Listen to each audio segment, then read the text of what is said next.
नमस्कार मंडळी, आज आपण अशा एका चिमुकल्या जीवाची गोष्ट पाहणार आहोत जिने संपूर्ण जगाला भावुक केले. आता जन्मताच खऱ्या आईने नाकारल्यानंतर एका निर्जीव बाहुलीमध्ये या पिल्लाने आपली आई नेमकी कशी शोधली आणि मायेची ऊब नेमकी कशी मिळवली. जपानच्या प्राणी संग्रहालयातील पंच नावाच्या या माकडाची ही हृदयस्पर्शी कहाणी नक्की काय आहे, चला जाणून घेऊया या व्हिडिओच्या माध्यमातून. जपानच्या इचिकावा सिटी प्राणी संग्रहालयामध्ये जुलै 2025 मध्ये पंच नावाच्या एका चिमुकल्या माकडाचा जन्म झाला होता. तज्ञांच्या मते प्रचंड उष्णता आणि पहिल्या बाळंतपणामुळे आलेल्या ताणामुळे त्याच्या आईने जन्मताच आपल्यापासून त्याला दूर लोटले. आता आईची ऊब आणि आधार न मिळाल्यामुळे हे अवघे 7 महिन्याचे पिल्लू अतिशय अस्वस्थ आणि एकटे पडले होते.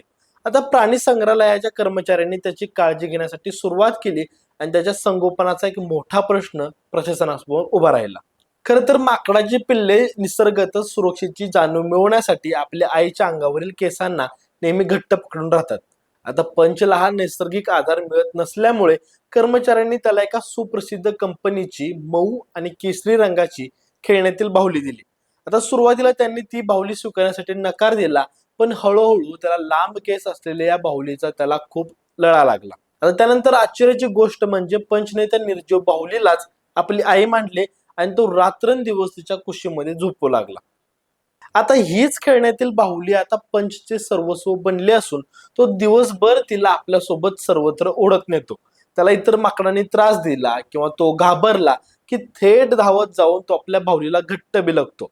नेटकऱ्यांनी प्रेमाने या बाहुलीचे नाव ओरा मम्मा असे ठेवले आहे आणि या दोघांचे व्हिडिओ सोशल मीडियावरती प्रचंड व्हायरल झाले आहेत. खरं तर एकटेपणा आणि प्रेमाचा स्पर्श फक्त माणसांनाच नाही तर प्रत्येक जीवाला किती आवश्यक असतो हे हृदयस्पर्शी गोष्टीमधून दिसून येतं. सुरुवातीला इतर माकडांच्या कळपामध्ये जाताना पंच खूप घाबरायचा आणि काही माकडे त्याला हुसकावून देखील लावायची. पण आता हळूहळू परिस्थिती बदलत असून त्याच्या खऱ्या कळपामध्ये मिसळण्याचा तो प्रयत्न अत्यंत धैर्याने करत आहे. आता कळपातील एका वरिष्ठ माकडाने त्याला नुकतेच जवळ घेतल्याचे देखील काही व्हिडिओ सर्व जगाने पाहिले आहेत. जरी पंचने आपली लाडकी बाहुली अद्याप सोडली नसली तरी तो आता एकटा नाही हे पाहून जगभरातील लोक आनंद व्यक्त करत आहेत.